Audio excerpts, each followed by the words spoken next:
Hello hi అండి. ఇంకా పండగ కాబట్టి నేనైతే కన్నా రెడీమేడ్ మెహందీది అయితే స్టిక్కర్స్ తీసుకునేసినాను. ఇంకా కోన్ ఇది వచ్చి 40 రూపీస్ తీసుకున్నారు. 2 చేతులకి అయితే కన్నా ఇచ్చారనమాట. బ్యాక్ ఫ్రంట్ పెట్టుకోవచ్చు. ఇంకా నేనైతే నల్ల నువ్వులు అయితే కన్నా ఒక 100 గ్రాములు తెచ్చుకున్నాను.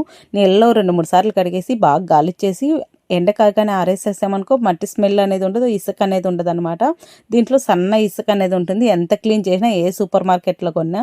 అందుకనేసి మనం ఇట్లా ముందు రోజు కడిగి ఎండ కారబెట్టుకునేస్తే ఆరిపోతాయి. మళ్ళీ లైట్గా దోరగా వేగించుకునేసి కొంచెం బెల్లం వేసి మిక్సీ పట్టేసుకోవటమండి. రోట్లో దంచుకోవచ్చు. ఇప్పుడు రోళ్ళు అయితే అవైలబుల్ ఉన్నాయి కాబట్టి మిక్సీలో అయితే కొంచెం లైట్గా వాటర్ వేసి అయితే పెట్టుకునేది అనమాట. మళ్ళీ దీనికి చలిబిడి కూడా చేస్తారు. మళ్ళీ సద్దలు అవి కూడా వేస్తామండి. నేను అదంతా నెక్స్ట్ షార్ట్లో చూపిస్తాను. ఇంక ఇంటి ముందర అయితే కానీ ఇది అయితే కానీ అలికేసామన్నమాట. అలికేసిన తర్వాత ముగ్గు అయితే వేసేసాను. ఎందుకంటే కొంచెం తడిగా ఉన్నట్లు వేస్తే ముగ్గు అయితే కానీ అతుక్కునేస్తుంది. ఎన్ని వేసినా ఏమైనా వర్షం అయితే వచ్చేసి అంతా పోయిందనమాట. ఇంకా తెల్లవారితో మా ఆయన ఫస్ట్ స్నానం చేసి తోరణం అయితే కట్టేస్తున్నాడు అనమాట. ఓకే అండి, బాయ్ అండి.